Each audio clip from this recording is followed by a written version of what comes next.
Buenos días, mi nombre es Michael Rincón. Buenos días a todos, mi nombre es Juan Felipe González Pacheco. Buenos días, mi nombre es Cristian López. Buenos días, mi nombre es Santiago Aranguren y venimos presentando el artículo Estiramiento estático y actividad muscular dinámica inducen a un aumento agudo similar en la excitabilidad corticoespinal y para ello vamos a brindarles unos aportes. Les voy a definir qué es la excitabilidad corticoespinal.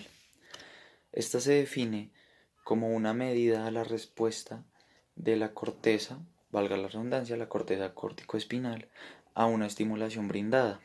Esto se puede representar en el comportamiento de una única neurona o de una red ampliamente distribuida de neuronas. Entonces, para el estudio de la excitabilidad corticoespinal nos encontramos con dos variantes. Primero es el UM, esa es la abreviación, el estudio del umbral motor. Esta se define como la mínima intensidad de un estímulo requerido para obtener la menor respuesta motora.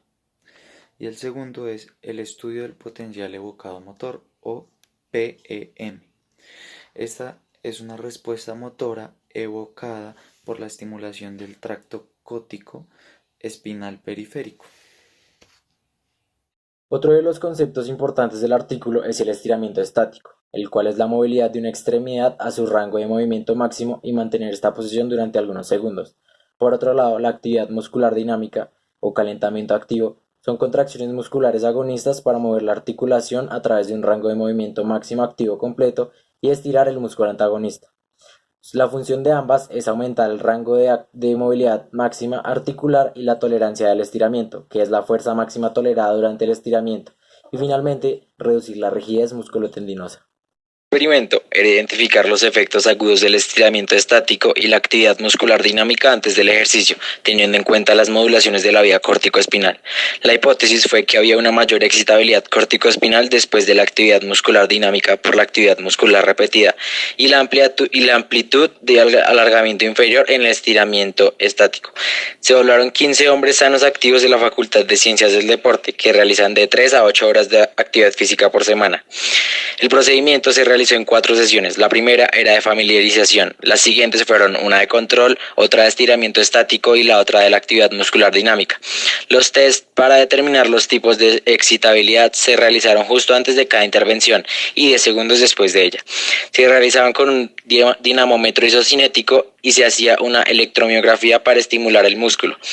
Los músculos eran los flexores plantares, como el gastrocnemio medial y lateral y el sóleo. Esta estimulación era para investigar la excitabilidad espinal por medio de las mediciones del reflejo H, que evalúa la velocidad de conducción de neuronas motoras, y de la onda M, que es un indicador de la respuesta del músculo al estímulo eléctrico, midiendo amplitud y duración. Se tuvo en cuenta que la contracción de los sujetos fuera del 30% de su contracción voluntaria isométrica máxima en posición neutral y se mantuviera.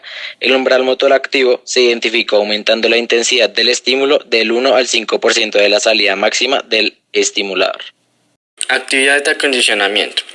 Las actividades de acondicionamiento están conformadas para permitir una comparación directa durante el control del tobillo del usuario que se mantuvo en neutro, dándole las indicaciones que se relajara durante un lapso de 200 segundos, donde también se involucra estiramientos estáticos conformados por 5 tipos. El tobillo del usuario poco a poco se fue rotando de manera leve por el dinamómetro cinético, hasta llegar al punto que el tobillo estuviera hasta la dorsiflexión máxima y previamente a 5 grados. Se desarrolla con una velocidad lenta para evitar el reflejo miotático. Por consistencia en rango de movimiento establecido fue de 25 grados hasta llegar a la dorsiflexión máxima. Cada estiramiento estático tuvo un lapso de 20 segundos, donde se van incluidos 5 segundos de alargamiento y 15 de retención antes del tobillo, llegando otra vez a la posición inicial durante 60 segundos. En preparación para el siguiente tramo, en cada estiramiento correspondía 20 segundos de descanso, por lo cual el lapso de estiramiento correspondió a 200 segundos. Los sujetos se le dieron unas indicaciones y fueron instruidos de relajarse durante los estiramientos para así no ocasionar ninguna resistencia en el dinamómetro para asegurar que el estiramiento fuera pasivo. La electromiografía de los tres músculos se logró evidenciar durante el estiramiento estático y normalizado a la electromiografía durante la máxima contracción isométrica.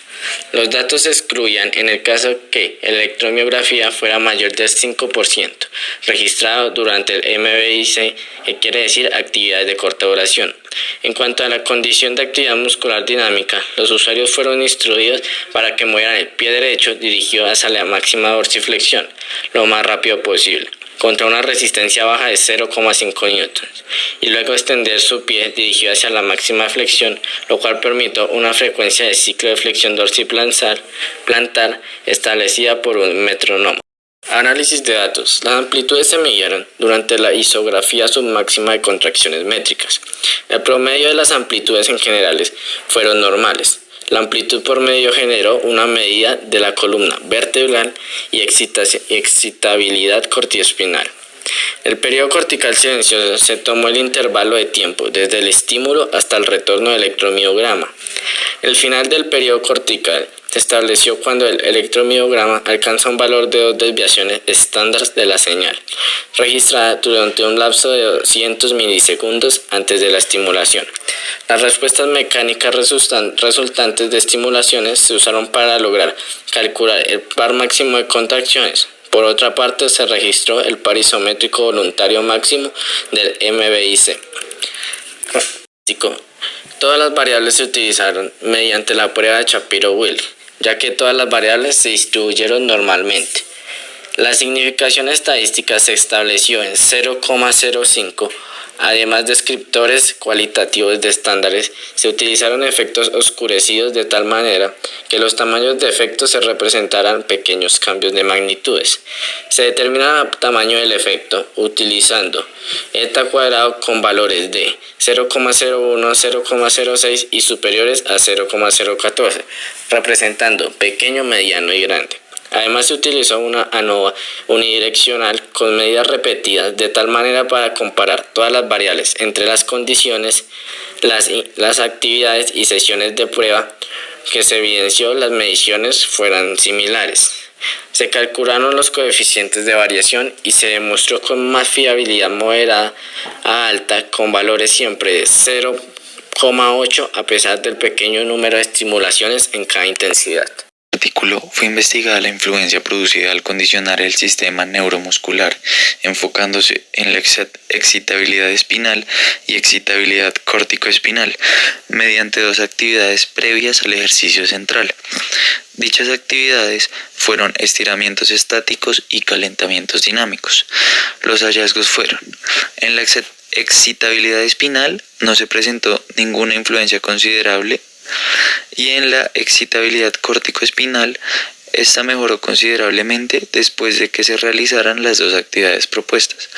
Dichos resultados indicaron que la ruta córtico-espinal posee facilidades de forma independiente según el tipo de intervención realizado.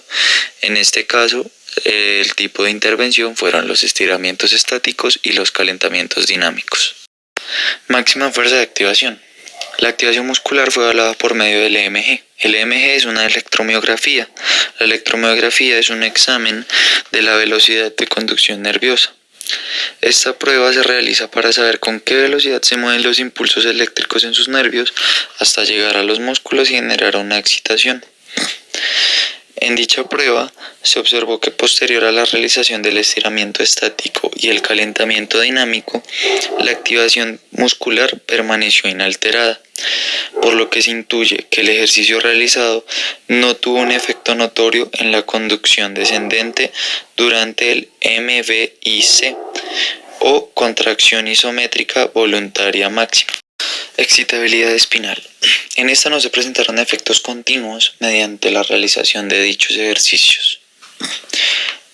Sin embargo, otros estudios enfocados en el estiramiento muscular han demostrado que cuando el músculo se estira por sí mismo, la amplitud en los reflejos se ve reducida y la depresión posterior a la activación parece ser la hipótesis más acertada para dar explicación a la inhibición refleja a lo largo del estiramiento, al igual que las aferentes secundarias y las inhibiciones postsimpáticas con el objetivo de hacer más duradero el estiramiento.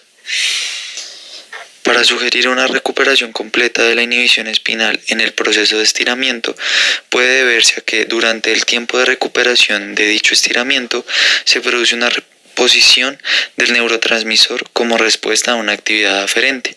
Una consideración importante a tener en cuenta es que las mediciones del reflejo H se han realizado en un músculo en reposo, lo que permite ver cambios en el estado basal de dicho músculo, pero no permiten ver dichos cambios cuando el músculo se encuentra en un estado de contracción.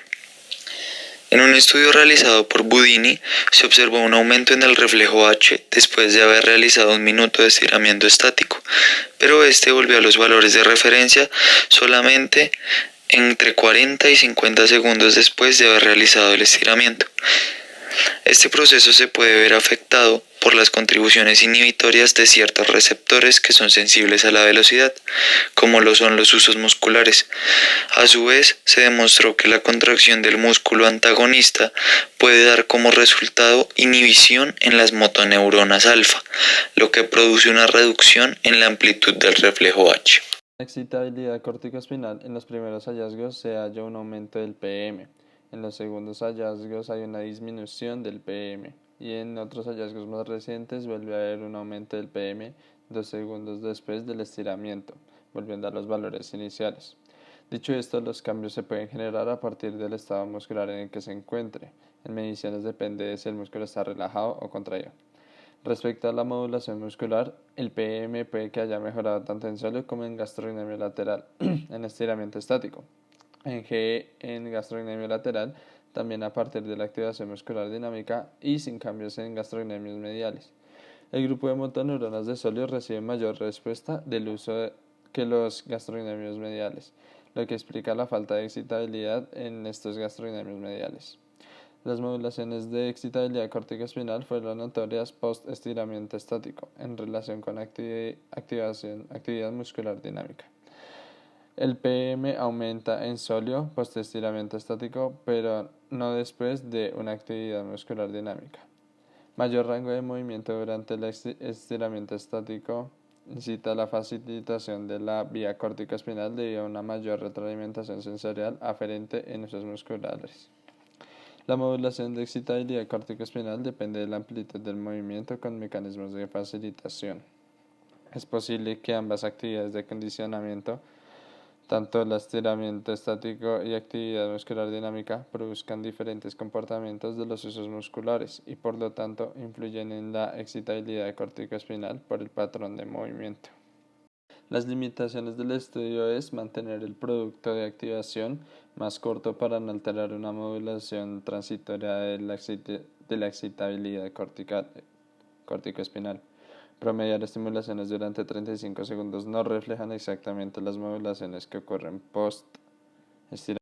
Y en conclusión, tanto la actividad muscular dinámica y el estiramiento estático indujeron aumentos similares en la excitabilidad corticoespinal sin afectar la función muscular. La producción de fuerza es importante después del estiramiento estático, indica que la función era retenida.